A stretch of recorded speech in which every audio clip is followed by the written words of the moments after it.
Hey guys, it's Bernie with Raw Customs doing a decal on a car today. I did the one on the back window a couple weeks ago, and now I'm doing the one on the bumper for the website. So check this out. I'm in the midst of the bumper one right now, and I'll show you the end product at the end of this video. That's the one I did on the rear window. Did that one a few weeks ago. Came out really nice. And now I'm doing the one for the bumper. It's going to be the web address. Right now I'm in the midst of measuring and getting everything straight, so I'll show you when it's done. Alright, there's the finished product, top and bottom.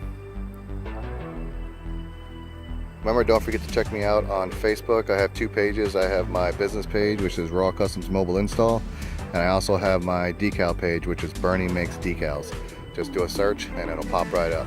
Also on Twitter, Instagram, and Google+. I also have my regular website for my main business, which is car audio.